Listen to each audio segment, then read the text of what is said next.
Eu acho que a Madeira e o Porto têm algumas semelhanças, ou muitas.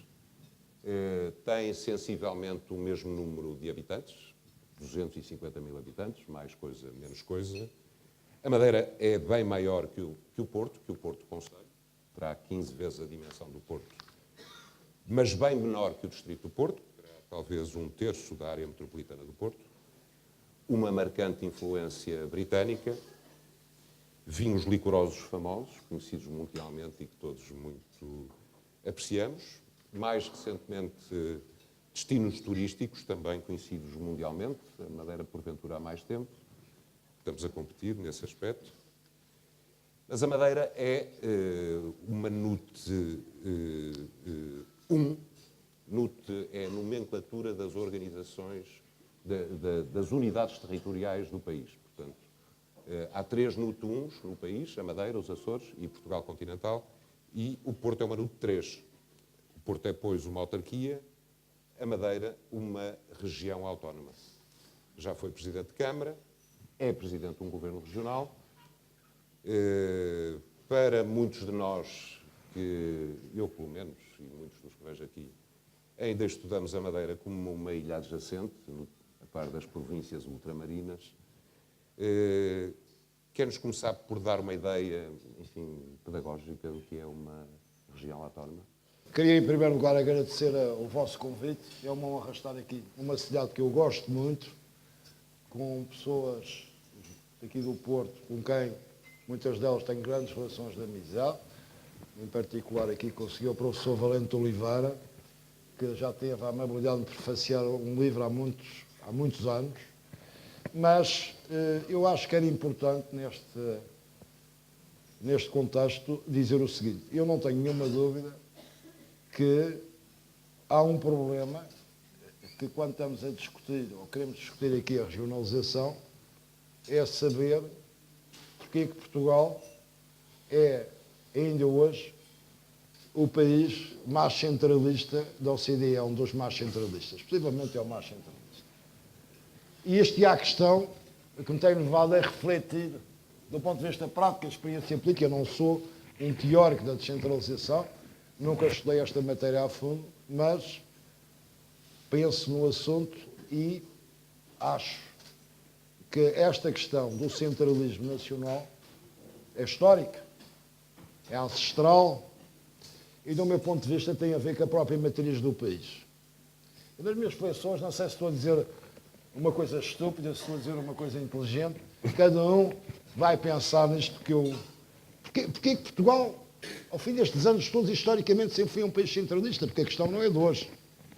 E eu acho que tem a ver com a própria matriz do país. Ou seja, a criação do país, a forma como o país se afirmou como única nação, se assim se quiser, que se emancipou de Castelo. E a matriz do país, do meu ponto de vista, foi forjada com 2 frentes de guerra. Que foi a tensão sempre na fronteira leste face à grande potência de Castela e a necessidade de conquistar território para sul, portanto, aos mouros. Isso significa que, desde a sua fundação, Portugal foi um Estado militar. Foi um Estado militar, sendo, na altura, e durante muitos séculos, o exército, o chefe dos exércitos era o rei. E, portanto, a centralização no país nunca existia uma nobreza fundiária intermédia, como existia, por exemplo, no Reino Unido. E, portanto, esta circunstância da empresa no sentido lá da fundação do país, ter sido, de facto, durante séculos, forjada com 2 frentes de guerra, é, do meu ponto de vista, a primeira explicação. A segunda tem também a ver com a própria imprensa. Portanto, Portugal, sendo um Estado, um reino periférico na Europa, face a uma grande potência, optou por aquela que foi sempre a política, durante séculos e séculos e séculos, até há bem pouco tempo, foi a política atlântica. E a política de expansão atlântica do país foi a única hipótese de Portugal crescer nos mercados, crescer na potencial, se afirmar enquanto nação, E essa potência atlântica, é preciso não esquecer, foi conduzida por quem também? Pela coroa. Pela coroa. Portanto, quer a fundação do país, quer a expansão, foi sempre centralizada na figura do rei. E um Estado como o nosso, para mim, essa é a primeira explicação. Em segundo lugar, acho que, mesmo quando a modernização estrutural do Estado é feita por inspiração napoleónica. E sendo por inspiração napoleónica, é eminentemente centralista. Sendo eminentemente centralista, ainda hoje estamos a pagar esse centralismo. O que é que podemos ver? E pus aqui uma coisa que eu não sei se vai funcionar, porque eu tecnologicamente sou o chamado anacronismo. Vamos ver se eu consigo. Tem que me ajudar aqui, desculpe. Isto são dados muito interessantes.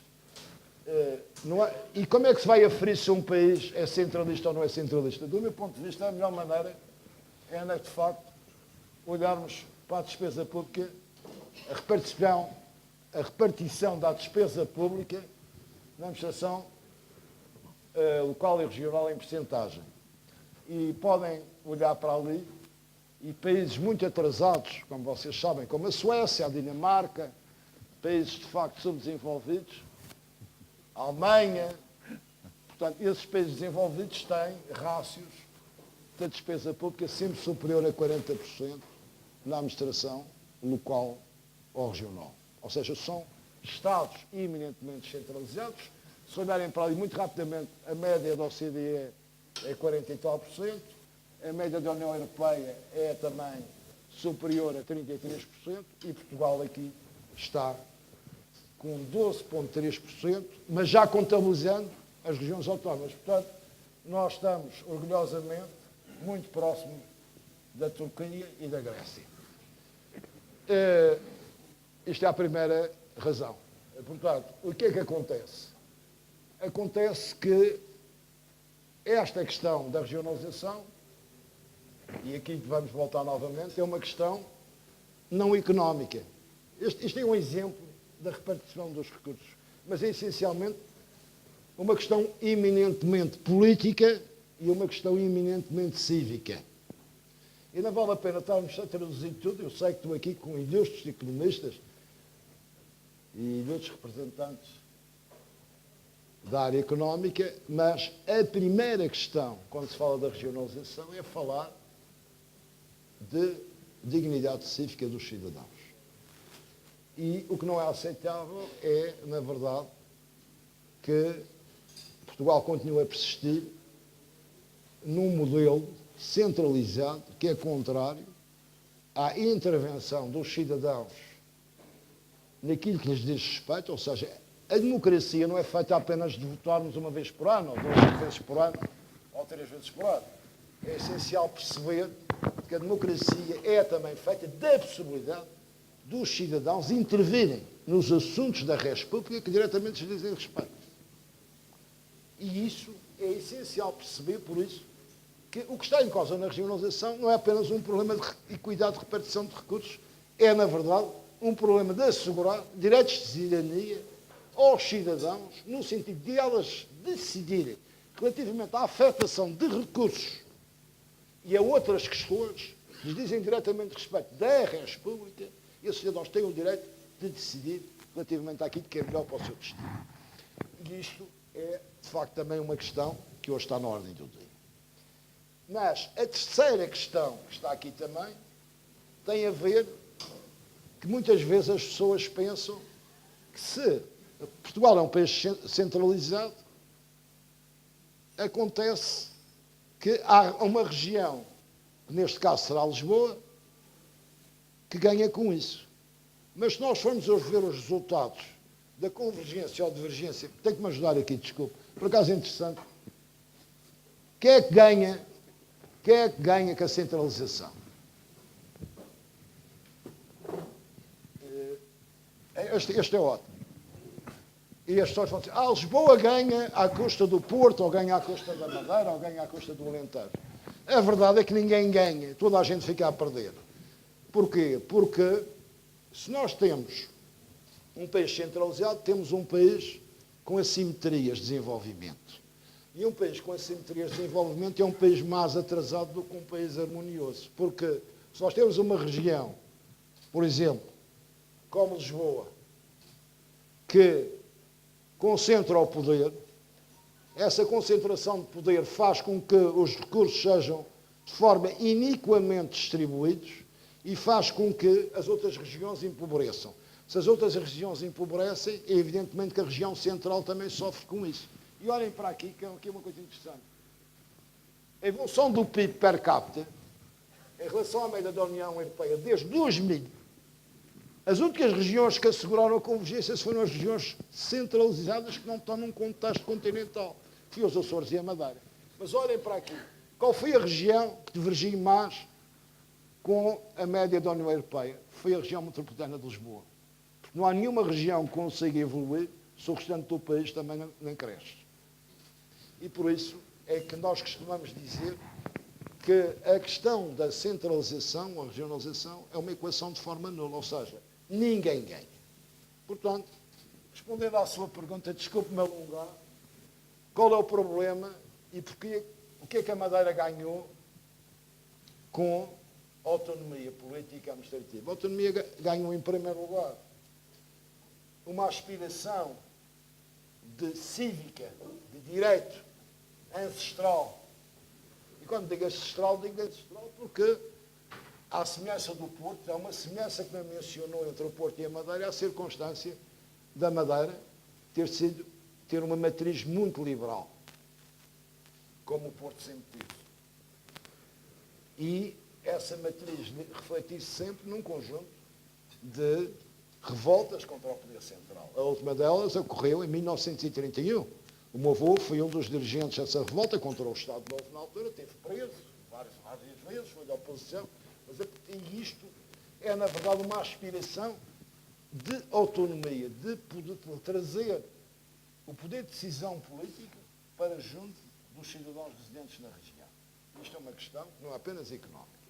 E, obviamente, o que a autonomia trouxe e tem de trazer para o país, em primeiro lugar, esta questão. Em segundo lugar, é, na verdade, a possibilidade de as pessoas da Madeira decidirem relativamente às suas especificidades.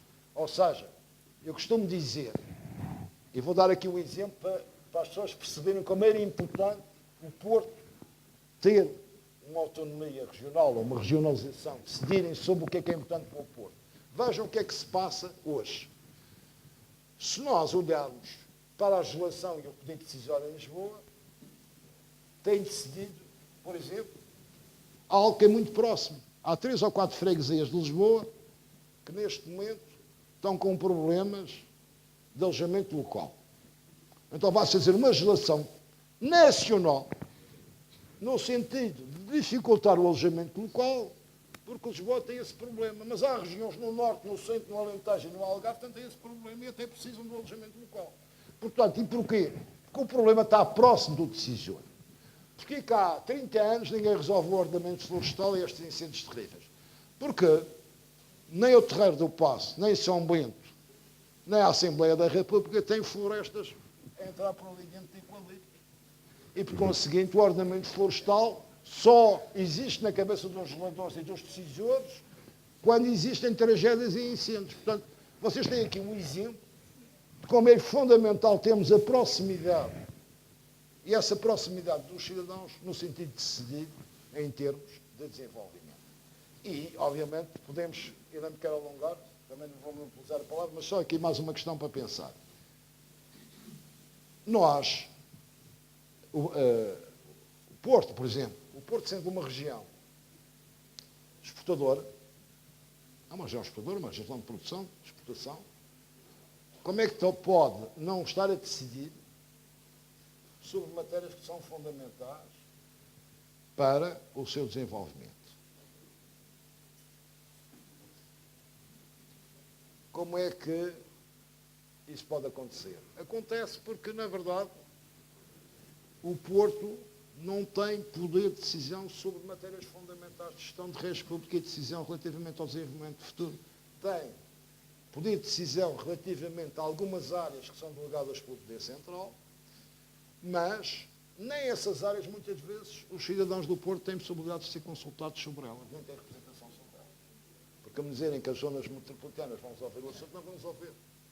Porque há determinadas matérias que são decisões regionais e devem ser tomadas num âmbito de poderes regionais representativos dos cidadãos. E era isto que eu queria dizer. Portanto, qual é o problema? O problema é que as semelhanças entre o Porto e a Madeira são muitas. O Porto tem desvantagem relativamente à Madeira, porque a Madeira tem neste momento uma coisa que conquistou e que não pode perder, que é o poder de decidir sobre matérias que dizem diretamente respeito ao seu futuro coletivo. E isso é o que eu espero que o Porto, que os cidadãos do Porto alcancem em breve. Muito obrigado. Muito obrigado.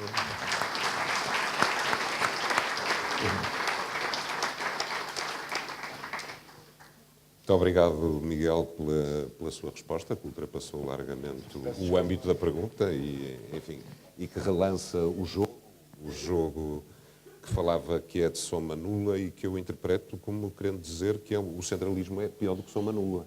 É soma negativa, não é? Porque a soma nula é quando se está a fazer um jogo de cartas, o que um ganha, o outro perde. O jogo de soma negativa é que perdemos todos, não é? Quer dizer, e como é que tem sido isso numa região ainda por cima ultraperiférica, que se relaciona com esse centralismo, mas se relaciona dentro do quadro da União Europeia?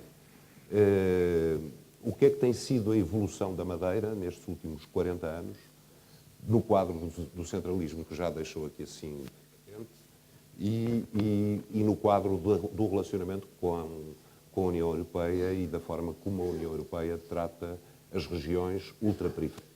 Bem, a partir do momento em que nós conquistamos a nossa autonomia, a Madeira passou das regiões mais pobres do país para uma das regiões mais desenvolvidas. Isso foi possível porque, na verdade, nós começamos a tomar decisões relativamente àquilo que era importante para o nosso futuro. A integração da região como membro pleno da União Europeia foi fundamental e o seu enquadramento como região RUP também foi muito importante a nível dos apoios comunitários. RUP são as regiões ultraperiféricas, mas neste momento penso que é decisivo pensarmos que muitas das questões, das opções que nós tomamos de desenvolvimento foram fundamentais, porque a economia da Madeira muitas vezes é vista como uma economia de turismo. O turismo tem uma importância muito grande na Madeira. O ano passado tivemos 7 milhões e 500 mil turistas dormidas, 540 mil turismo desembarcados nos turismos de cruzeiros. Tivemos proveitos gerais no valor superior a 400 milhões e uma taxa de ocupação de 70%. Mas vou-lhe agora dizer, mas tomamos opções fundamentais de desenvolvimento, como por exemplo o Centro Internacional de Negócios, é de facto um alicerce fundamental da receita fiscal na Madeira. Em 2016 o centro gerou 199 milhões de euros de receita fiscal. Podia estar a gerar, se não fosse um conjunto de artistas que andam por aí a tentar demolir o centro, isto podia estar a gerar 1.000 ou 2.000 milhões, mas hoje eu não tenho nenhuma dúvida que as opções que tomamos, algumas delas de caráter nacional, eu não sei se sabem, um país que tem no mar a sua opção estratégica de futuro, neste momento a Madeira tem o registro internacional de navios, que é já o terceiro registro da Europa. Portanto, e que neste momento tem quase 17 milhões de tonelagens de arcação bruta registada, mas, obviamente, os nossos tripulantes nacionais que estão a fazer, na verdade, a sua inscrição no registro. Portanto, os grandes navios de bandeira de porta-contentores, as grandes plataformas, hoje têm a bandeira portuguesa, porque os grandes armadores alemães e já noruegueses estão nos seus navios todos registrados na Madeira. Isso é uma opção de desenvolvimento fundamental. Há outras opções, por exemplo, nós produzimos hoje, graças aos centros de investigação que desenvolvemos, 70% do peixe em aquacultura que é produzido no país e que estamos a exportar e estamos em franco crescimento. Produzimos, hoje temos 3 das principais empresas tecnológicas do país, a CIMA, a Éxitos e a UAIBA, que emprega cerca de 700 e tal engenheiros, que são empresas que trabalham internacionalmente. Portanto, as opções de desenvolvimento da região permitiram as nossas tomadas de decisão de fazer opções de diversificação da economia adequadas àquilo que a Madeira tem que fazer, que é trabalhar no mundo todo. A Madeira, sempre que se virou para dentro, como não tinha mercado nem escala, entrou em regressão. Quando se virou para fora, cresceu economicamente, e é isso que estamos a fazer. Eu acho que, basicamente, porque é que isso é feito? Nós temos uma Assembleia Legislativa, temos um governo, tomamos as decisões e não dependemos do governo central, nem das decisões do governo central para afirmarmos as nossas opções de desenvolvimento. Muito obrigado, Miguel, pelas respostas. Rui Moreira. Somos periféricos. Padecemos partilhamos estas críticas ao centralismo, ninguém ganha, o jogo é de soma negativa. Como é que estamos neste quadro? Bom, antes de mais, do Miguel, agradeço-lhe por ter vindo ao Porto, é sempre um prazer estar contigo e falar contigo, e assim em público. Queria agradecer ao Miguel Pereira Leite por moderar, ao Francisco, ao Presidente da Associação, por organizar este evento, a todas e todos os associados e também aos convidados, também à comunicação social. Aqui está uma palavra muito especial para o Luís Valente Oliveira, naturalmente, que é sempre uma fonte de inspiração, principalmente nesta matéria. As nossas parecenças com a Madeira são mais profundas até do que aquilo que o Miguel disse. O Agostinho da Silva, que, como sabem, andou por esta terra, dizia que o Porto era uma ilha rodeada por Portugal. E a ser assim, nós somos também uma ilha, portanto teremos uma nova parecença. Mas se ele o escreveu, escreveu por alguma razão. E escreveu por alguma razão exatamente pela forma como o Porto, em diversas crises ao longo da história, se afirmou pela sua diferença e, em muitas circunstâncias, teve um papel fundamental na garantia da independência de Portugal e na garantia do rumo da liberdade para Portugal. Infelizmente, o que sucede é que esta visão salvífica do Porto, que nós até às vezes não interiorizamos, mas que o país nos atribui, rapidamente se esvai passadas as crises. Cada vez que uma crise acaba, esse discurso de que o Norte e o Porto é que vão salvar o país, rapidamente se esvai e volta tudo ao rame-rame e ao costume. Eu não sei porque é que Portugal é um país tão centralista. Acompanho aquilo que o Miguel diz, um país guerreiro, um país improvável, um país que, no fundo, é um país de conquista, um país ligado aos templários desde a sua origem. Estes países improváveis, provavelmente, em determinada altura, têm mesmo que ter isso. A forma como nós entramos na Renascença, com o Dom João II a matar o Duque de Viseu, é a forma que demonstra e que explica, no fundo, aquilo que é Portugal, o país guerreiro. Os outros países entraram de uma forma mais suave na Renascença, nós entramos com o rei a assassinar um duque. Portanto, talvez venha daí a explicação. Mas isso é uma explicação longínqua e talvez nós tenhamos que vir mais próximo desta nossa realidade. Eu creio que a origem do nosso centralismo, que a meu ver é abjeto, tem muito a ver com aquilo que é a forma como Portugal, sendo um império colonial, não quis ser colonial. Houve quase, se quiserem, Portugal teve um colonialismo envergonhado. Porquê? Porque não se deixava chamar às colónias colónias, chamavam-se províncias ultramarinas, os Açores e a Madeira eram as ilhas adjacentes e nós éramos a província. Ou seja, todos nós éramos de alguma maneira vistos como a entourage dessa capital de império, não capital colonial, mas capital de império. E, perdidas que foram as províncias ultramarinas, as ilhas adjacentes foi-lhes dada alguma notícia, mas foi por obra e graça de pessoas que nos Açores e na Madeira, naquela altura, disseram assim: vejam lá, porque senão nós também queremos ser independentes. É bom não nos esquecermos da FLA e da Flama e de todos esses movimentos, e que não eram movimentos, ao contrário do que hoje se diz, de direita, eram movimentos muito transversais, ideologicamente. E, portanto, houve a necessidade de acomodar essas províncias, o resto do país ficou o que restava da província que rodeava a capital do Império. Esta é a minha visão, tenho-a defendido há muito tempo, e transformou-se em alguma coisa de mais exacerbado. Porquê? O Estado Novo tinha sentido a necessidade de se reformar e tentar, por uma vez, ser um império colonial muito tardiamente, com as guerras coloniais. Portanto, a partir de 61, entre 61 e 64, rebentam as 3 guerras coloniais e, portanto, o Estado Novo viu-se na necessidade de criar uma nomenclatura colonial, de colonizador. Reparem, tudo isto só durou até 74, 75 e, portanto, ficou toda uma estrutura que estava preparada para, pela primeira vez, ser colonialista e que já só tinha a província. E a província somos nós. E a província continuamos a ser nós. Nós continuamos, queiramos ou não queiramos, a ser a província. É assim que nós somos, de facto, tratados nos corredores da capital.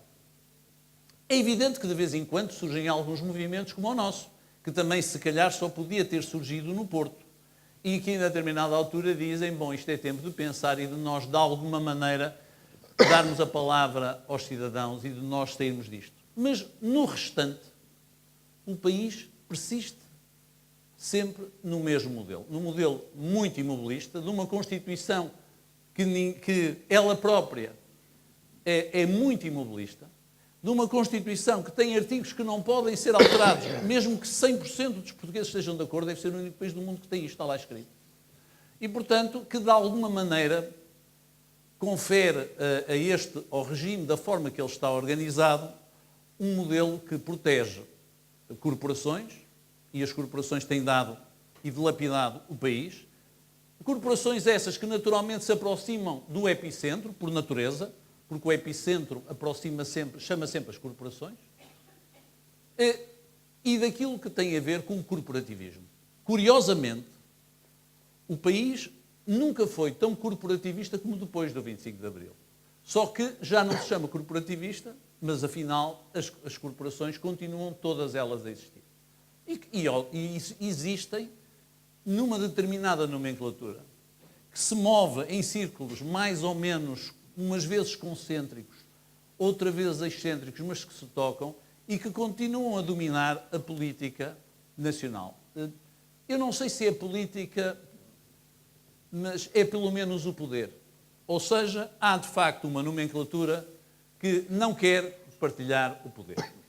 Tudo isto pode-vos parecer assim uma coisa um pouco abstrata, mas às vezes também é bom falar em coisas abstratas para nós depois podermos dar exemplos de algumas coisas que sucederam nos últimos anos e que deveriam merecer a nossa atenção.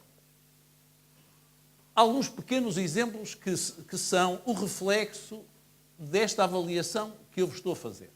Alguns exemplos maiores e depois podemos descer até ao micro, porque é assim que nós poderemos compreender qual é a lógica. Eu acho que talvez o melhor exemplo tenha sido, não foi o referendo à regionalização, porque isso foi uma coisa organizada para nos defraudar. Isso foi uma fraude. E, portanto, eu não vou sequer falar no referendo à regionalização, porque foi um referendo fraudulento, organizado de forma fraudulenta, e, portanto, não me peçam sequer para me pronunciar sobre isso. Se quiserem escrever em 2009 sobre isso, não vale a pena.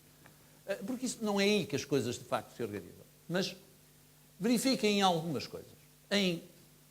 Há 4 anos, quando eu, pouco depois de ter sido eleito Presidente da Câmara do Porto, subitamente defrontei-me com uma análise que fiz, não pedia ninguém para a fazer, daquilo que eram os fundos estruturais. O Portugal, que agora se chama Portugal 2020.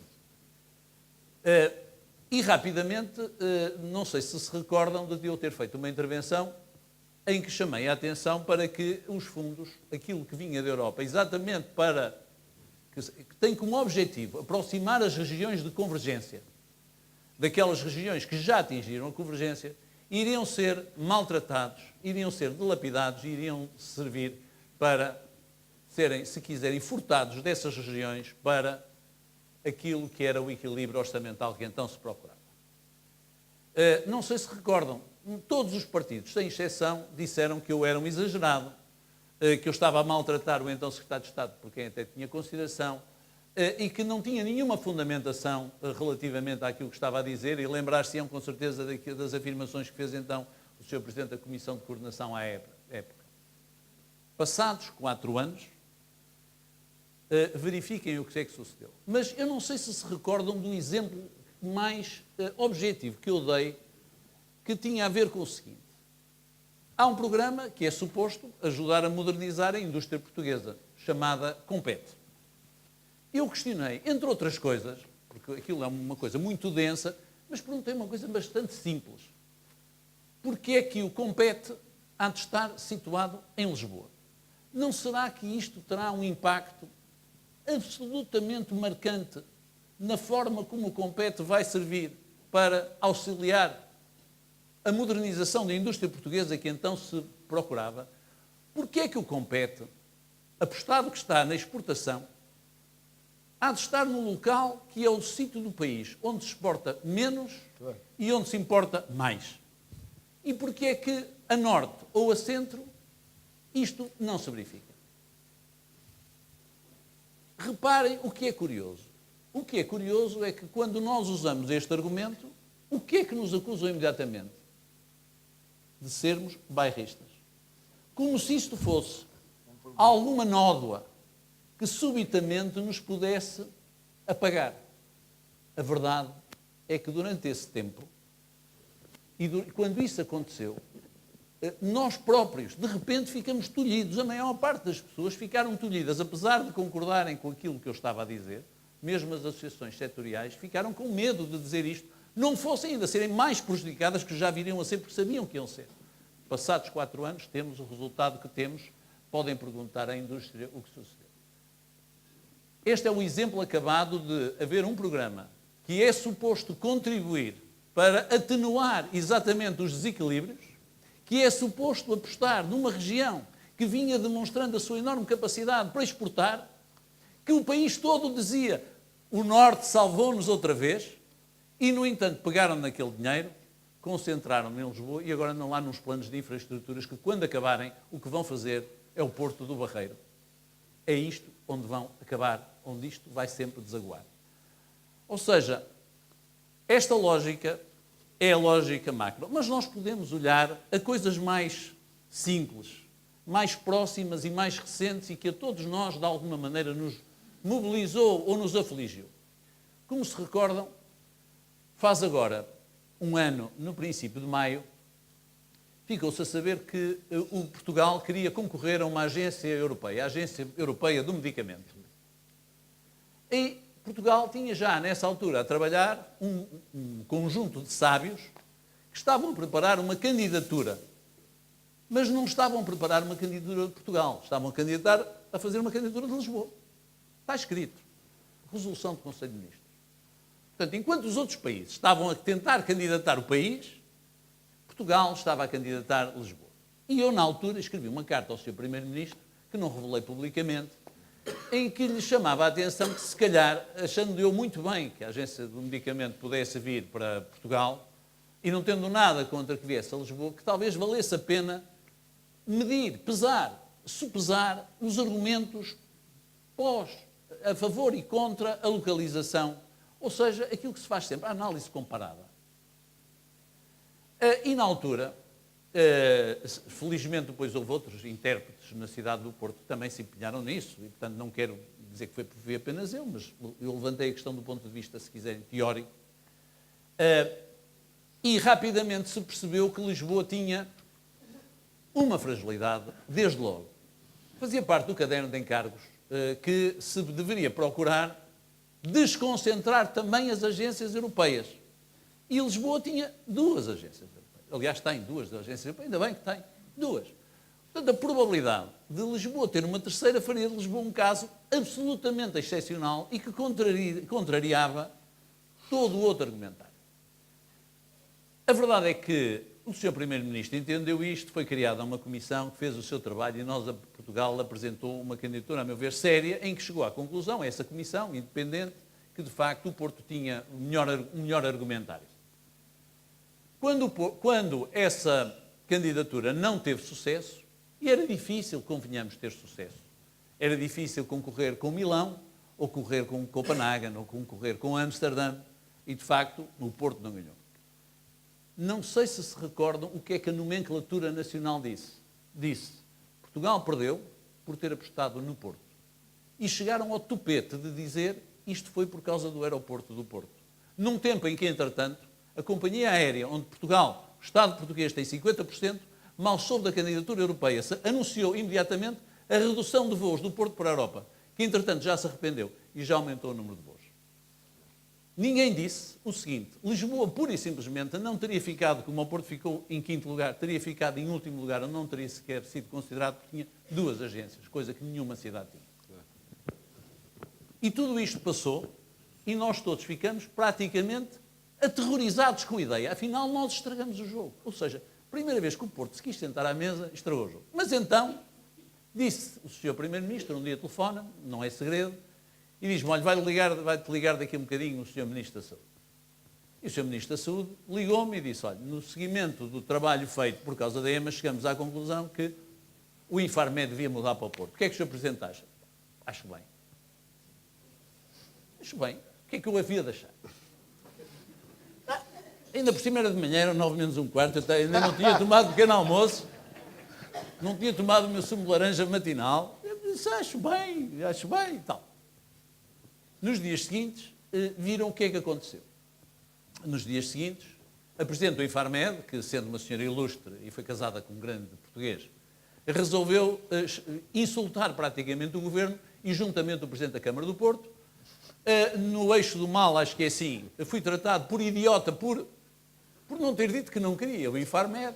É verdade. Foi criada uma comissão, o Infarmed era para estar no Porto em janeiro de 2019, até agora continua a trabalhar numa comissão. A Comissão de Trabalhadores movimentou-se, o que eu te compreendo, é um incómodo para as pessoas terem que mudar, e todos os argumentos têm sido utilizados contra nós. Desculpem uma coisa, alguém acredita que alguma coisa pode ser descentralizada em Portugal se o Infarmed não pode? É que, desculpem, se o senhor Primeiro-Ministro quer, o senhor Ministro da Saúde quer, o Presidente da Câmara do Porto também quer, e não se consegue descentralizar uma coisa, desculpem, o Infarmed não é propriamente o Ministério da Agricultura, não é o Ministério da Defesa, não é o Ministério da Educação, é um instituto. Vejam bem, e a lógica qual foi? Imediatamente, foi uma lógica de me perguntarem a mim. E os trabalhadores? Eu pensei, e os trabalhadores do Porto, que faziam parte de tantas estruturas que vocês conhecem, de tantas, do AICEP, por exemplo, que para manterem os seus lugares de trabalho tiveram que ir para Lisboa. Alguém chorou por eles? Conheceram? Viram artigos no jornal, nas televisões? Alguém chorou por eles? Alguém chora pelos nossos filhos, que para terem um emprego decente têm que ir à procura desse emprego, ou em Lisboa ou no estrangeiro? Ninguém. Ainda por cima, estamos a falar de pessoas que não iriam perder o seu trabalho. Porque quem está no Infarmed, como sabem, tem trabalho garantido para a vida. Mas para aquilo foi uma tragédia. Ou seja, nós de repente verificamos... Desculpem falar no pormenor, porque temos que descer ao pormenor.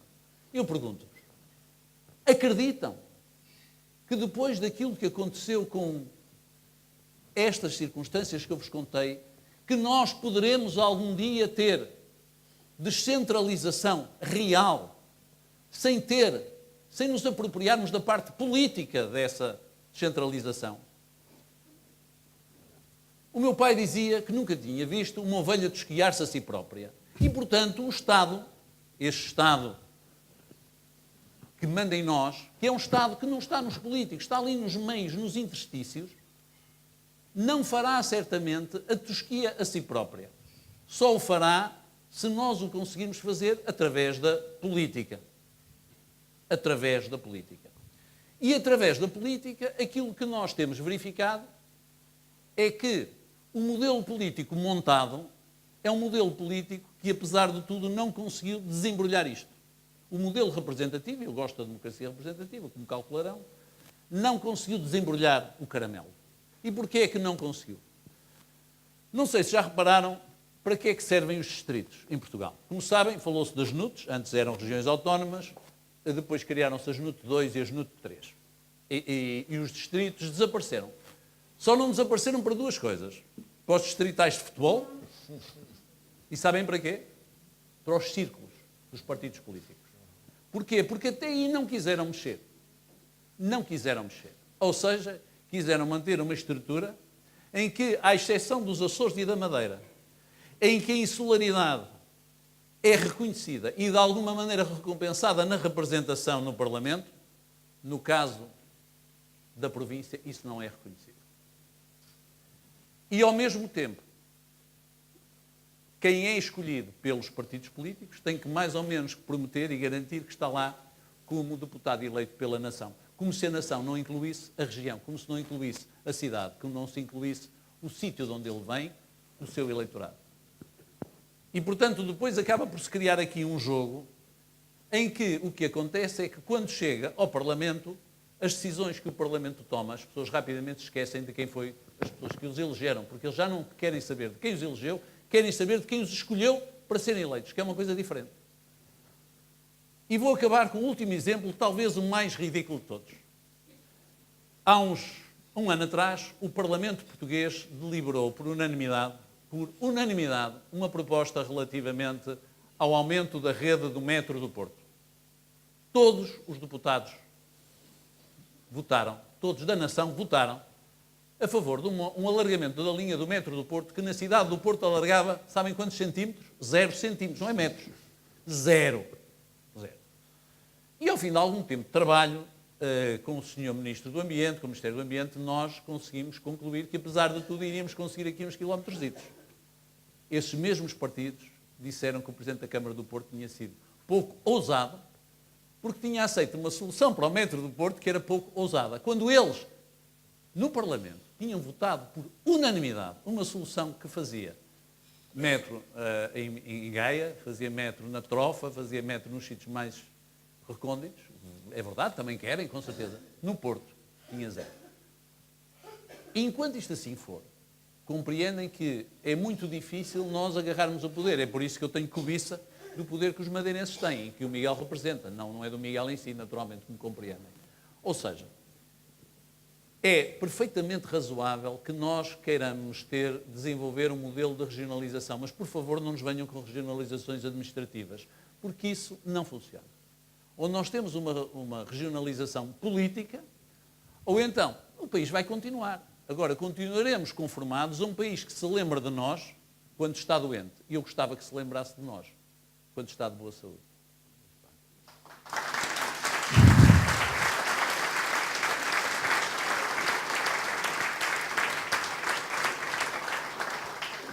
Bom, eu penso que o moderador não pode bater palmas, portanto vejo-me privado desse privilégio. E ao ouvi-los ambos, o que é que eu diria? Quer dizer, quando nos deparamos perante dúvidas destas, recorremos à lei, não é? Que temos uma Constituição, uma Carta Constitucional, a Constituição da República Portuguesa, penso que consagra as regiões autónomas e o Miguel Albuquerque manifestou-nos a sua satisfação com isso, consagra as autarquias, continua a prever a possibilidade da criação de regiões políticas administrativas e visa a justa repartição dos recursos públicos pelo Estado e a necessária correção de desigualdade entre entidades do mesmo grau. Isto existe? Continuando as perguntas, porque me têm facilitado, dão respostas bastante completas. É possível descentralizar sem alterar o sistema organizativo do país? Ou seja, depois de tudo o que ouvimos e tendo como base a vossa experiência de líderes autárquicos e regionais, com projeção nacional, qual deveria ser no futuro a organização político-administrativa do país? Ou, no fundo, a arquitetura jurídico-administrativa que melhor serviria as nossas necessidades enquanto país? A pergunta é para ambos e... Se o Miguel me permite, eu daria uma resposta a Monty Python. Eu acho que o que era preciso era criarmos um partido a favor da centralização. Eu explico porquê. Porque todos os outros partidos se sentiriam na obrigação de dizerem que não queriam a centralização e talvez assim nós saíssemos da cepa torta. Isto é uma solução um bocadinho Monty Pythiana, mas eu gosto muito do Monty Python.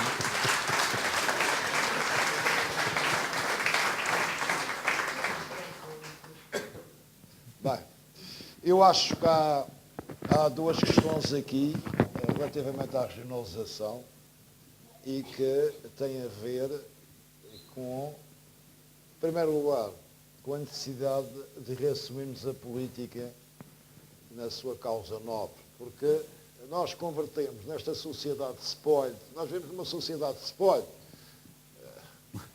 não é? Eu lembro, os meus miúdos hoje não se magoam.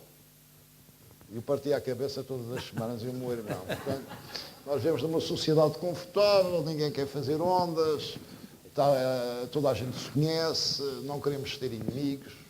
A política democrática e a política é dura. Para fazer política a sério, para mudar a sério, é preciso confronto. É preciso coragem física e psicológica.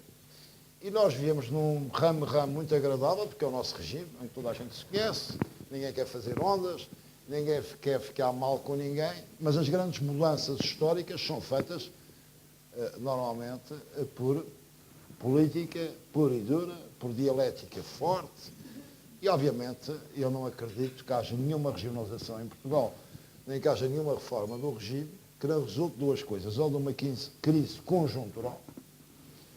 E aí, nós, neste momento, curiosamente, até tenho estranhado imenso, os partidos tradicionais estão imunes, em Portugal, pelo menos, os partidos de regime, neste momento, eu penso que há um partido de regime, estão imunes às grandes alterações que estão a surgir no quadro democrático das democracias, a emergência dos populismos, que têm razões profundas de ser, mas não acredito que essa alteração decorra da política do ramo em que vivemos. Ou seja, ou existe de facto uma crise conjuntural de qualquer natureza que leve à necessidade de se reformular o próprio regime e a configuração política e a instituição das regiões políticas no país. Estou a falar de políticas administrativas, tem que haver política, eu concordo 100% com o Rui sobre isso. Portanto, não é possível fazer estas descentralizações moles. A descentralização é uma coisa que tem a ver com a decisão política, tem a ver com decisão política intermédia. E isso só vai acontecer se houver, de facto, uma convulsão qualquer. Mas também é importante dizer que todas estas conquistas, por exemplo, a autonomia política dos arquipélagos, foram conquistados numa situação de crise. Numa situação de iminente ruptura, numa situação em que, quando os totalitarismos estavam a tomar conta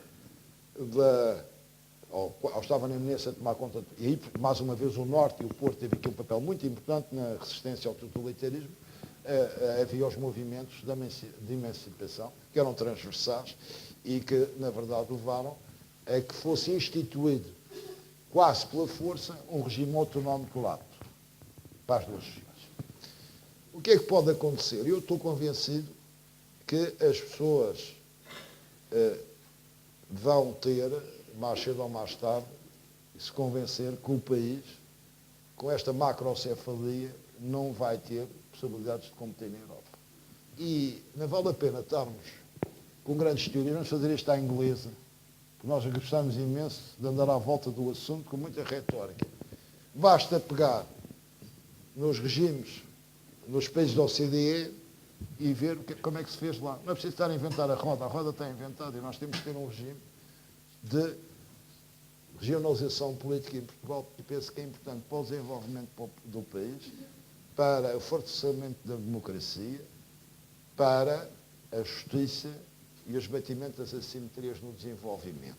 Acho que isso é fundamental. Mas não tenho nenhuma dúvida que ou isso é feito numa situação de crise ou é feito numa situação de convulsão. Porque o que nós vivemos hoje na política em Portugal é a aceitação passiva da normalidade. E essa normalidade, muitas vezes, é mascarada como o paraíso devido ao nosso conforto, à nossa falta de coragem de escrutínio e, sobretudo, ao nosso conforto também psicológico. Porque quando foi para instituir a democracia em Portugal, houve pessoas de muita coragem que deram parte da sua vida pessoal para atingir estes ideais. E hoje, muitas vezes, há muita gente, eu tenho pena que há muita malta das novas gerações que pensam que a política, sendo uma atividade nova, é uma atividade para dar e tirar coisas às pessoas. Isso não é a atividade fundamental da política. A repartição é importante na política, mas isso não é a função primordial da política. Por isso, eu acho, se eu fosse residente no Porto, e eu, enquanto cidadão português, reivindicava o poder de intervir nesta região, através do meu poder de decisão política. Isso é uma causa que hoje os cidadãos do Porto sentem como uma necessidade. Estou a fazer um ponto de interrogação. Vale a pena lutar por isso? Ponto de interrogação. Vale a pena sacrificar o conforto, criar conflitualidades? Nós temos um medo terrível da conflitualidade. É algo que me preocupa imenso. E eu, às vezes, eu digo, às vezes há uma discussão no Parlamento e diz, aqueles fulanos no Parlamento estão muito mal educados. Eu costumo dizer, bem, nunca viram bem o Parlamento inglês nos velhos tempos, há gravações.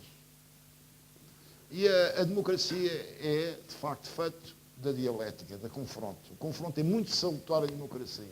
Quem tem medo do confronto não deve estar na política. E eu acho que a regionalização nunca será feita em Portugal sem essa dialética e sem esse confronto. Como é que vai ser feito? Não sei. Mas isso depende, obviamente, dos cidadãos e da capacidade de mobilização dos cidadãos de cada região. Agora, pensar que isto vai dar com falinhas mansas, com jantarinhos, almocinhos, não vai de certeza, meus caros amigos. Por isso, Rui Moreira, o meu amigo que é um homem combativo, começa a mexer nisso. Obrigado.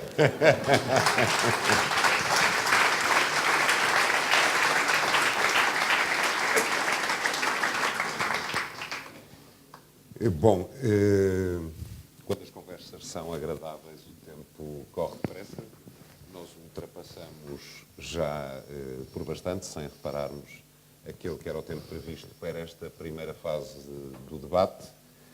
Com isto significa que vai agora circular um microfone. Estou certo que há muita gente que pretende intervir. Eu acho que este quadro, é interessante para ver também aqui. para muitos não é novidade, mas acho que vale a pena olhar.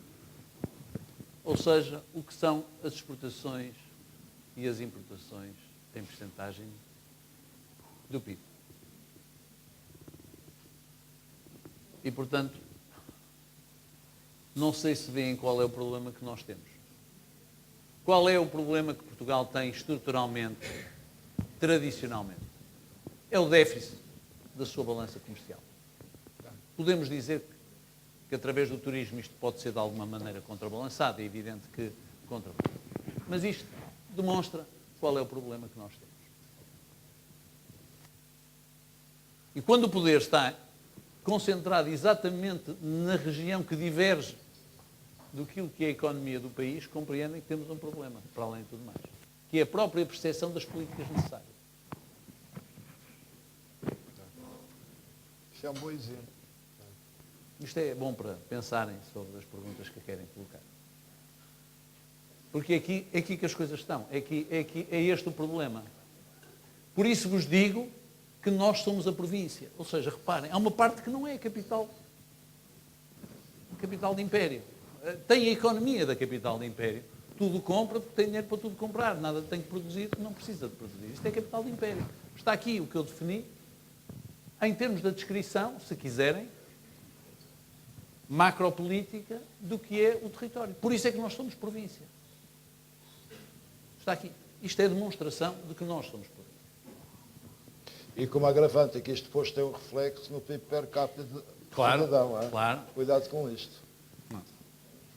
Portanto, o PIB reflete-se depois.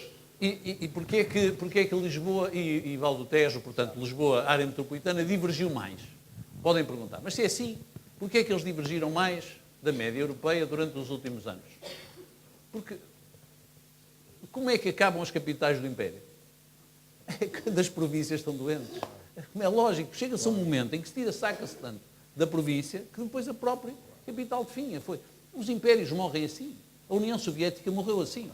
Não foi propriamente por causa da economia de Moscou. É porque esta é exatamente a lógica aqui. E é aqui que temos o problema. E é aqui que temos o problema. E depois do que é que nós percebemos? Quando se fala em descentralização.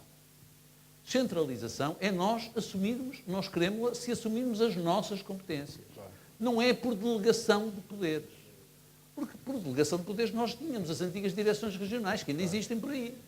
Isso também nós não queremos. Quer dizer, o Presidente da Câmara do Porto, enquanto for eu não quero ser diretor regional do nada. Da hotelaria das escolas. Veja o caso da educação. Uma das grandes discussões está a ser a descentralização da educação. Mas aquilo que nos querem dar o que é? É a manutenção dos edifícios, enfim, desde que nos deem dinheiro, e querem depois os auxiliares, que a gente trata os auxiliares de limpeza. Agora, a colocação de professores, que podíamos pensar a nível regional, acho que o faríamos melhor do que a velha 5 de outubro, não querem, mas não querem nem o Ministério, nem querem os professores, curiosamente, ou os sindicatos dos professores, não querem. Eu acho que nós poderíamos fazer aquilo melhor. Porque uma região tem uma dimensão crítica, tem uma massa crítica suficiente para fazer melhor. E não querem um outro aspecto, que é a questão curricular. E reparem, a questão curricular, porque é que há de ser um tabu? Bom, é evidente que nós temos questões nucleares, temos áreas nucleares do ensino que nós gostaríamos certamente de manter numa união. Eu não estou a pensar que vamos esquecer de aprender português ou matemática. Mas, para algumas regiões do país, poderia fazer sentido haver variações no aspecto curricular. Vou dar um exemplo. Os municípios da Raia provavelmente teriam interesse em que os miúdos tivessem como segunda ou terceira língua o espanhol. Parecia-me absolutamente óbvio. Mas isso não nos querem dar. Então, isto de facto é uma delegação de competências, mas não é passar-nos poder coisa nenhuma. É dizer assim, vocês tratem lá da hotelaria, que vocês estão lá perto, resolvam a hotelaria. A mesma coisa na área da saúde. E, portanto, há aqui um grande problema e depois um Presidente de Câmara como eu fica aqui dividido. Se eu disser que não quero, é porque, olha, estão a ver, a primeira vez que a gente quis dar alguma coisa, o tipo não quis. Por isso é que eu disse, quando vieram com o Infarmed, eu disse que sim. Imagina se eu tinha dito que não. Imagina que eu tinha dito que não. Mas, ao mesmo tempo, ao dizermos que sim, temos que dizer sim, mas. E temos que ser capazes de dizer sim, mas. E, ao dizer sim, mas, temos que ter a coragem e, principalmente, de não ter pressa. Porque, de outra maneira, o que é que vai acontecer? Aquilo acaba por ser pode ser um presente envenenado. A mesma coisa se levanta a nível de... E qual é a massa crítica necessária para isto tudo? É que, para um município do Porto, isto, apesar de tudo, é relativamente simples. Nós temos recursos que podemos alocar, porque estamos de boas contas, porque temos massa crítica, porque estamos no centro, no epicentro de uma área metropolitana. Agora pensem nos municípios periféricos. Uma descentralização da natureza que eu estou a descrever pode ser fatal para alguns desses municípios. E, principalmente, eles podem ser tentados, o poder político pode ser tentado a dizer que quer. Depois, o que é que vão dizer? Estão a ver, nós descentralizamos e correu mal. Portanto, a seguir, vão acusar, porque compreenderão que, para um pequeno município do interior, assumir estas competências que hoje estão no Estado, através de uma delegação de competências em que não muda nada, é extremamente difícil. É extremamente difícil. E, portanto, é preciso ter uma enorme atenção neste momento em particular, em que as duas maiores forças políticas do país convergem no sentido de fazer uma descentralização, mas compreenderão porque é que os autarcas e as áreas metropolitanas de Porto e Lisboa que têm trabalhado nisto em conjunto, porque é que nós temos sido muito prudentes e temos colocado aqui algumas barreiras e obstáculos. Porque, de outra maneira, isto vai correr mal. Deixem-me só dar um exemplo. Há uns anos atrás, depois do referendo, que, como disse, foi uma fraude, houve uma altura em que houve umas pessoas que vieram falar comigo e diziam que era engraçado tentar-se fazer uma região experimental. Não sei se recordam, era o Algarve. E achavam que eu ia simpatizar com essa questão. facto, o Algarve parecia fazer sentido. Para já, porque eles vinham com aquele argumento histórico do Reino de Portugal e dos Algarves, coisa histórica. Depois, porque era uma região indiscutível em termos das suas fronteiras. Eu, juntamente com algumas outras pessoas que fomos ouvidos, recomendamos que não o fizessem. Que não aceitassem serem uma região piloto. Por uma razão. Porque os centralistas tudo iriam fazer para que o exemplo corresse mal. Era muito fácil matá-los. E, portanto, argumentei com eles que eles deviam estar juntos com o país e esperar o tempo que fosse preciso para sermos todos ao mesmo tempo. Se não formos todos ao mesmo tempo, é muito mais fácil matar. Porque o Algarve iria ser tratado como o quê? Como uma chinchila ou ratinho branco, não é? Iriam ter a arranjar maneira daquilo correr mal. É evidente. Eu acho que a regionalização, feita que está a questão autonómica através das NUTs 1, Açores e Madeira, na NUT 1, que é o continente, tem que ser feito através das NUTs 2. Porque foi assim que o país foi desenvolvido, também em termos dos quadros comunitários, em termos de todo o planeamento. Aliás, está aqui um dos pais desse planeamento, um pai desse planeamento. E, portanto, eu acho que neste momento, voltar a discutir a geografia só interessa a quem não quer a regionalização. Peço desculpa. Não vale a pena. As CIMs não podem ser comparadas com regiões, as CIMs podem ser comparadas com áreas metropolitanas. Nós podemos ter vários layers, não há problema nenhum em ter vários layers. Porque para cada problema é preciso dimensões diferentes. Nós também não temos que acabar com as freguesias, nem temos que acabar com os municípios para ter áreas metropolitanas. E, portanto, pode haver áreas metropolitanas, pode haver CIMs, mas estarem englobadas numa região. Se nós, neste momento, cairmos no alçapão da discussão de quais são as regiões, aquilo que vai acontecer, isso é ótimo para quem diz, pois eles não se entendem. Não se entendem. Eu fui mal interpretado. Eu não estava a dizer a substituir a região norte pelas províncias, não era isso. Eu estou a dizer a região norte é a região norte, a região e as NUTs 2 estão definidas. Comecei por dizer isso. Agora, as NUTs 3 é que eu acho que estão mal. Eu, por acaso, não acho que as NUTs 3 estejam mal, mas acho que não é relevante do ponto de vista político. Ou seja, eu acho que as NUT 2 são o que são relevantes do ponto de vista político.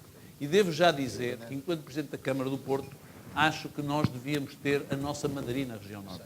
Eu vou explicar. Para se defina por uma vez a capital, eu já andei a fazer um desenho. Pegava na região norte e fazia o bem princípio do desenho de Madrid. Sabem onde era a capital? Era em Lamego. Não queria a capital. Eu acho que o Porto não deve abdicar de ser capital da região norte. E se nós fizermos o desenho, eu peguei, comecei a fazer uns desenhos e cheguei à conclusão, em Lamego. E, portanto, era Lamego, era ali a capital. E então sim, nós teremos hipóteses, porque também há uma coisa, obviamente, que na região norte se olha o Porto com alguma cobiça. Porque se pode dizer, e há quem diga, bom, o Porto também não teria acesso aos fundos de convergência, se olharmos à cidade do Porto sozinha, porque a cidade do Porto está. Mas amanhã também podemos achar que Ponte Lima não pode e depois caímos nesse erro. Nós andamos 40 anos para redesenhar o país. E nós, de facto, redesenhamos-los com NUTs 1, NUT 2 e NUT 3. Nós estamos numa discussão política e que não podemos misturá-la outra vez com o planeamento, porque isso é exatamente o que querem os adversários da regionalização. Eu peço desculpa. Portanto, não me peçam para me entreter com esta conversa. Porque foi isso também que nos fizeram da última vez. Da última vez inventaram um mapa que ninguém entendia. Ora, o mapa das NUTs, toda a gente percebe. Hoje em dia, ao fim de 40 anos, eu já não sei como é que se chama a minha província, não sei se é entre Douro e Minho, não faça mais vaga ideia, nem me interessa. Quer dizer, não podemos voltar a isso. O que eu acho é que era preciso acabar com os distritos. Era um problema para o futebol, não era meu. Mas eu acabava com os distritos. Na Madeira e nos Açores deixou de haver distritos. Porque é que na NUT 1 do continente continua a haver distritos? Nos Açores e na Madeira deixou de haver, havia distritos. Portanto, eu acho que nem distritos, nem províncias, nem coisa nenhuma, é aproveitar as NUTs. Não sei se o Luís Valente Oliveira está de acordo, mas tenho a certeza que está, que esta é a pior das discussões mesmo. Que é que nos deixa sempre à beira do poço. Eu acho que é importante nesta discussão nós, e penso que o Rui Moreira, tu disseste o que era preciso dizer, não estamos, esta discussão é uma discussão que nem põe de parte nada.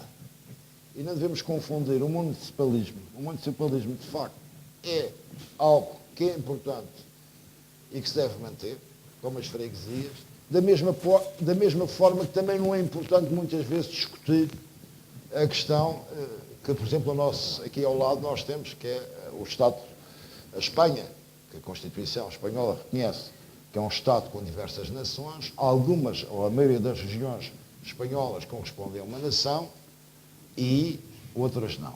Atrevo-me a dizer isto. Agora, aqui em Portugal, o desenho, ou aquilo que se quer fazer, é, na verdade, não escolher nenhum dos órgãos de poder municipal, seja a freguesia, seja o município, mas encontrar uma solução política, eu vou falar política, nem falo administrativo, política, que concretize dois objetivos fundamentais. Primeiro, que instituição a regionalização como uma afirmação de cidadania democrática e de participação democrática dos cidadãos naquilo que diz respeito a cada um deles nas respectivas regiões onde residem e que, simultaneamente, garanta aquilo que, no fundo, estamos a falar e que já está aqui demonstrado, que é o desenvolvimento harmonioso do país e a coesão económica e social do país. Nada disso põe em causa, a regionalização não põe em causa nem a nacionalidade, nós somos uma nação, isso não tem problema, nem põe em causa o municipalismo, nem põe em causa qualquer outro valor, antes pelo contrário. Um país macrocéfalo e regressivo do ponto de vista económico é que leva, de facto, e pode levar à decadência desses valores. O municipalismo, a regionalização, aplica-se os princípios que, aliás, têm sido bem aplicados e bem defendidos pela União Europeia, que a subsidiariedade é a hierarquização dos poderes. Tive boa experiência na Câmara, tenho boa experiência no Governo Regional. Acho que são poderes subsidiários e complementares. Agora, o que é fundamental é voltar a dizer que, como sempre, estás na linha certa. Interpretaste muito bem o que nós dissemos aqui e concordo 100%. Como isto vai, o que o país precisa, de facto, é de uma regionalização política. Como é que chegamos lá? Também identificaste bem qual é a linha, porque, como eu disse, isto não vai com almocinhos nem com pagadinhas nas costas. Obrigado. Eu acho que nós, não sei se recordam que houve uma altura que andaram-se a discutir os círculos eleitorais e depois tentou-se encontrar ali uma coisa estranha, que era os círculos nominais por um lado e depois um círculo nacional.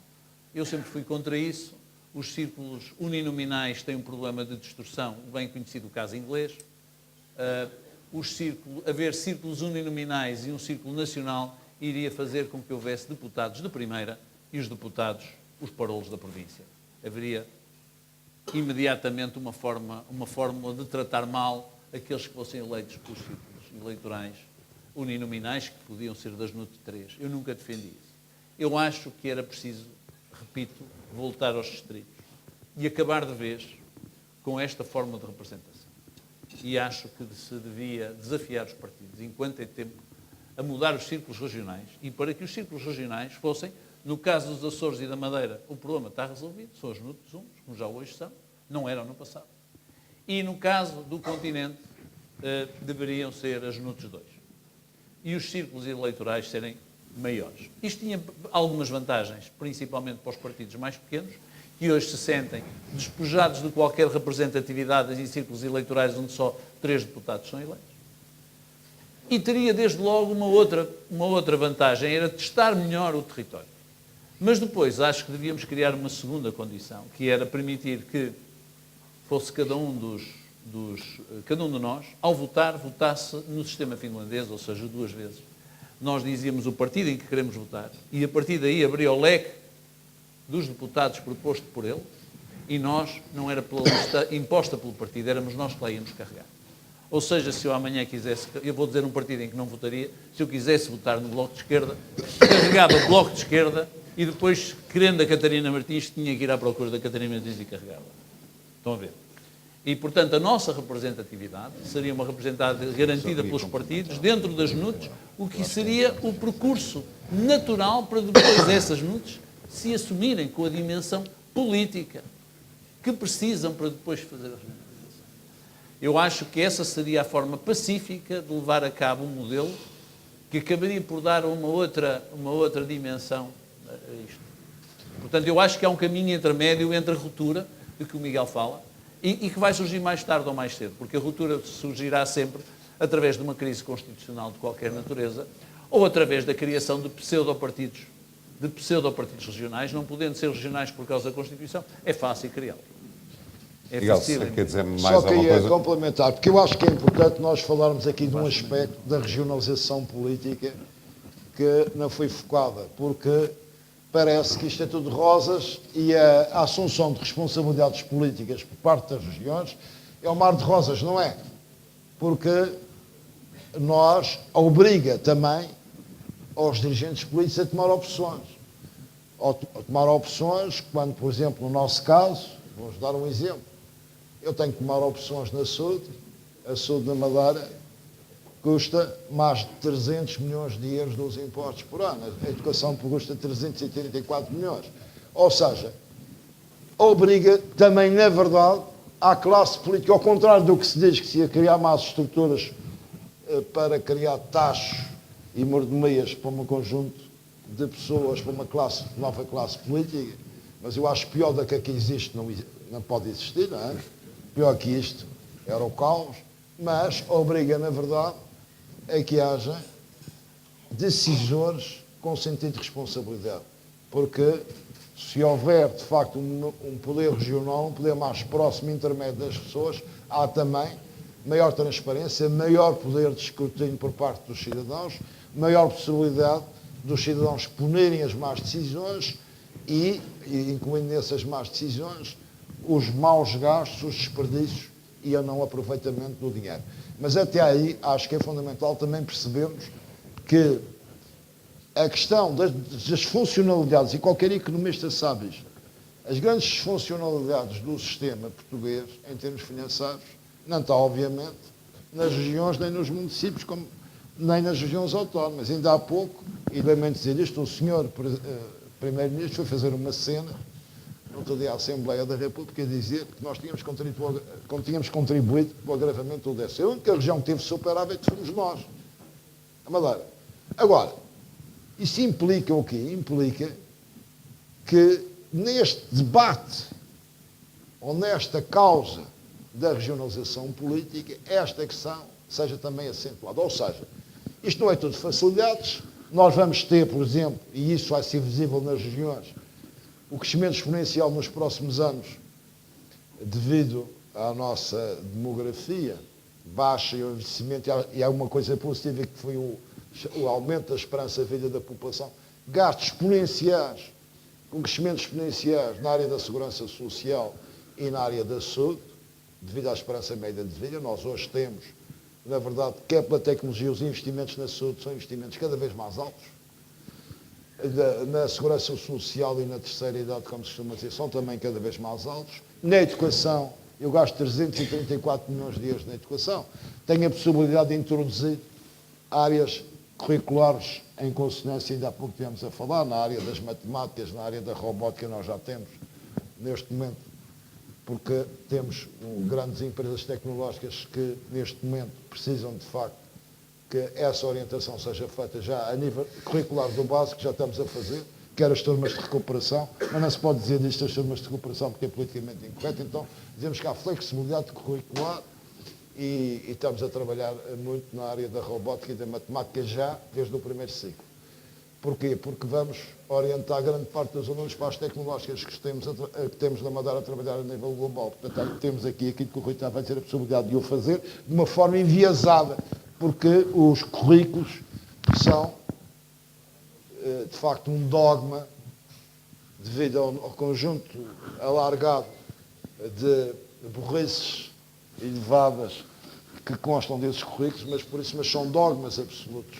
Portanto, nós temos de ter alguma flexibilidade no ensino em Portugal e curricular também para adaptar os currículos a cada necessidade, às necessidades das regiões. Mas isto para dizer o seguinte, e para terminar, é fundamental perceber que isto não é só facilidades, portanto, nós temos de tomar opções e essas opções implicam muitas vezes optarmos por uma determinada área em prejuízo da outra, portanto, estamos sujeitos aos juízos de valor dos eleitores, à sensibilidade dos cidadãos, e, obviamente, a uma maior vigilância dos cidadãos. Somos o poder mais perto.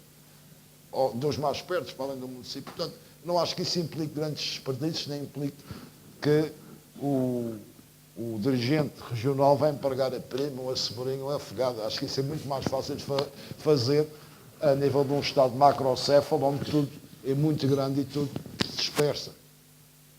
Acho que essa é uma questão fundamental. Agora, com um Estado macrocéfalo também é muito mais fácil de meter 17 mil milhões de euros nos bancos, dizer que a culpa é de ninguém e, obviamente, dizer que quem gasta dinheiro são as autarquias e as regiões autónomas. É uma maneira fácil, mais uma vez, de enganar as pessoas. A forma como chegamos lá é de só menos importância. Eu acho que nós temos um processo político e nós, normalmente, muitas vezes, temos a mania de escrever muito às questões formais para evitar a substância. Mas não há... Mas isso é muitas vezes típico. Nós insistimos muito e andamos sempre à volta da forma para evitar a substância. Eu acho que o processo é inevitavelmente um processo político. Se há impedimentos constitucionais, se há impedimentos ou não constitucionais, isso não é a questão essencial. A questão essencial, há vontade política de o fazer ou não há vontade política de o fazer. Se houver vontade política de o fazer,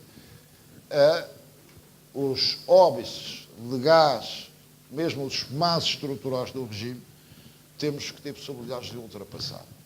É evidentemente a questão do referendo. O referendo foi feito em 1998, o último referendo sobre a regionalização. Eu acho que é importante lembrar isso, numa conjuntura do país que era completamente diferente.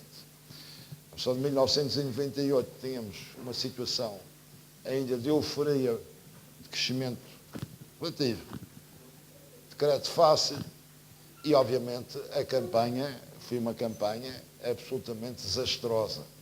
Eu digo que a campanha foi absolutamente desastrosa, a campanha dos defensores do referendo e, obviamente, porque não só queiram num conjunto de armadilhas políticas que estavam preparados para cair, ou seja, os defensores da regionalização caíram nessas armadilhas políticas. Algumas delas eu já falei aqui. A questão de criar uma nova classe política, de criar uma nova espécie de novos nepotismos que vinham aí no horizonte. Portanto, isso foi muito utilizado na altura. Para além, obviamente, de a circunstância conjuntural que o país vivia ser completamente diferente da de hoje. Portanto, nada tem a ver. Agora, a minha observação, o que tenho a dizer é o seguinte: eu acho qualquer processo político, com obstáculos, sejam quais forem os obstáculos, desde que as pessoas tenham a vontade política de o concretizar, conseguem. Eu acho que a solução que eu apontei para uma alteração às leis eleitorais, que era alguma coisa que deveria ser devidamente considerada, até porque não exige grandes alterações à Constituição, como o Vasco pensava. E seria um bom princípio. A não ser assim, eu também não acredito que os partidos, tal como eles existem hoje, sejam capazes de defender uma alteração constitucional ou sequer o referendo. Claramente que não. É evidente que temos a solução, como eu digo, Monty Python, de criar o partido do centralismo para os obrigar a dizer nós não queremos ser centralistas. Mas isso, enfim, é um bocadinho anedótico, mas pode não ser. Pode não ser, porque isso já foi simulado, como sabe, na Europa, noutras circunstâncias e com algum êxito até. Mas o que é que me parece que acontecerá? O que vai acontecer é que a persistência... Porquê é que os partidos políticos em Portugal são tão resistentes à mudança? Porque eles têm vivido bem com a mudança. À exceção do Bloco de Esquerda, mas que ainda assim a emanação do UDP, que no primeiro Parlamento tinha eleito um deputado, a gente já se esqueceu, que era um pouco mais colorido que estes senhores que lá estão agora. A verdade é que os partidos que nós temos são os partidos originais. Pelo meio inventaram-se umas coisas, como o Partido dos Verdes, não sei se está aqui alguém, mas que é uma coisa um pouco folclórica. Portanto, porque nunca foi a voto sozinho e se fosse desaparecia, mas também tinha desaparecido o MDP-CDE, ou seja, os Verdes é um pouco a solução MDP-CDE. O Bloco foi um pouco a dilatação, se quisermos, de partidos da UDP e de um conjunto de organizações que havia de variadíssimas tendências, umas trotskistas e outras não, outras mais libertárias, e também de alguma fuga de novos quadros do Partido Comunista, que já não encontravam no Partido Comunista a mudança que queriam. O caso do Miguel Portas, por exemplo, e todo aquele grupo. Mas o que é facto é que os partidos são os mesmos. São os mesmos. É o último país da Europa em que isto acontece. Bem, também podem dizer que nós tivemos uma ditadura que durou 48 anos, mas o mundo acelerou um bocado. E a última experiência, a formação deste governo que nós temos, não pela sua composição, mas pela forma como encontrou suporte, goste-se ou não se goste, eu acho que devo dizer que acho que é perfeitamente legítimo, sob o ponto de vista democrático, e que o Vasco me acompanha, é perfeitamente legítimo formar-se numa situação desta. Goste ou não se goste, é uma profunda alteração com essa tradição. Aquilo que está a acontecer neste momento é uma tentativa de ração de mão. Esta coisa do Bloco Central que se está a formar é uma tentativa de ração de mão. Mas esse ração de mão pode, pela primeira vez, depois das próximas eleições legislativas, fazer com que os dois principais partidos, os dois grandes partidos, deixem de ter eles próprios a capacidade que até hoje sempre tiveram de mudar a Constituição e nunca o fizeram. A minha convicção é que quando assim for, quando isso acontecer, um deles entrará em extertor necessariamente, olhando a tudo aquilo que aconteceu na Europa. E quando isso suceder, outro galo cantará. Outro galo cantará. Eu estou a falar do galo por causa do problema francês, não é? Ou seja, aí haverá seguramente uma solução gaulesa para resolver o problema e, quem sabe, um dia termos uma situação de ingovernabilidade que pode surgir, e uma situação de ingovernabilidade pode levar a situações excepcionais e aí termos que referendar coisas diferentes, como fez França com De Gaulle. Portanto, eu creio que nós estamos à beira de uma situação de ingovernabilidade por impossibilidade de manter este status quo. E a prova disso é a reação neste momento de um dos partidos que se aproxima com o outro quase no sentido de se confundir com ele. E isso ou resulta num equilíbrio, e eu não acredito, ou resultará num profundo desequilíbrio, ou resultar num profundo desequilíbrio vai alterar completamente as regras de jogo e então, sim, poderemos ter uma alteração, uma necessidade de alteração da Constituição por situações de emergência, como sucedeu em França. É que nós estamos todos convencidos que as alterações das Constituições em Portugal normalmente foram feitas aos tiros. Não é? Normalmente ou aos tiros ou com cravos, mas podem-se fazer alterações constitucionais profundas por situações de crises constitucionais. O Vasco é especialista nesta matéria, eu não sou, mas olho para a história. E eu acredito, e se este equilíbrio que nós temos hoje se romper, eu acho que aí, quando nós formos referendar, vamos ter que referendar uma nova Constituição e quando tivermos que a fazer, aí teremos que cuidar. Aí, Luís Artur pode contar comigo, que eu lá estarei aos gritos a dizer ponham lá a regionalizaçãozinha. Eu acho que, primeiro, um dos papéis desta associação é exatamente o que nós aqui fizemos hoje, que era um dos apelos finais que eu vos ia fazer a todos aqui presentes, é que esta conversa a Porto de hoje seja uma conversa que nos faça sair da nossa zona de conforto e que seja um contributo para que todos nós nos saiamos da nossa zona de conforto e que nos empenhemos e que atuemos ativamente na defesa dos interesses do melhor Porto, que é por isso o motivo que aqui estamos hoje. Dizer-lhe também que, para lá desse despertar de consciência, e eu referi isso no início, nós estamos hoje a trabalhar, juntamente, solicitamos uma proposta de trabalho que está a ser trabalhada pela Faculdade de Economia do Porto e esperamos, desse estudo que vai ser feito pela Faculdade de Economia do Porto, conseguir elaborar, com base em factos científicos e em informações precisas e rigorosas, conseguir elaborar uma série de propostas que vão de encontro exatamente à defesa legítima dos interesses da cidade do Porto. E, naturalmente, que para defender esses interesses não é indiferente ter uma associação com 300 associados ou com 1000 associados.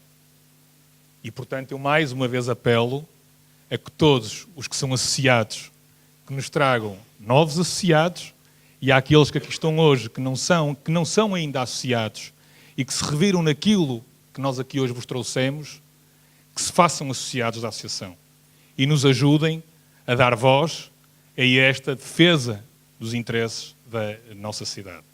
E Pedro, uma coisa te posso garantir é que tu também, como membro da associação, sabes que o nosso empenho é grande e que tudo faremos para não defraudar as expectativas que todos vós estão a colocar nesta associação. Para terminar, só mais 2 notas finais, por favor. A primeira, um novo agradecimento a todos por terem estado aqui hoje e um agradecimento novamente muito especial ao Sr. Miguel Albuquerque. Foi um enorme prazer tê-lo connosco e agradecemos muito que se tenha deslocado propositadamente do Funchal para vir jantar connosco aqui hoje. E para terminar, o segundo agradecimento ao Sr. Dr. Rui Moreira, que o deixei propositadamente para o fim. Nós hoje estivemos aqui, essencialmente, a falar da gestão de recursos. Foi isso que aqui nos trouxe hoje. Como é que nós conseguimos gerir da forma mais sábia os recursos que temos à nossa disposição para defender os interesses de uma cidade ou de uma região. Curiosamente, hoje, foi aprovado, em reunião do Executivo da Câmara, as contas do exercício económico da Câmara Municipal de 2017. Foram somente as melhores contas da Câmara Municipal de Porto deste milénio. E eu não destaco isto por ser o cumprimento, tal como promover a zona oriental da cidade, não destaco isto por ser o cumprimento de mais uma pedra basilar de todo este movimento, que era as contas à moda do Porto. Eu destaco isto porque esta gestão económico-financeira exemplar que foi feita pelo Sr. Rui Moreira e pela sua equipa é uma gestão que foi compatibilizada com uma cidade que é uma cidade que está a ser construída como cosmopolita e popular, como uma cidade vibrante, como uma cidade culta, como uma cidade orgulhosa e como uma cidade feliz. E isto é inédito no Porto. E este é o exemplo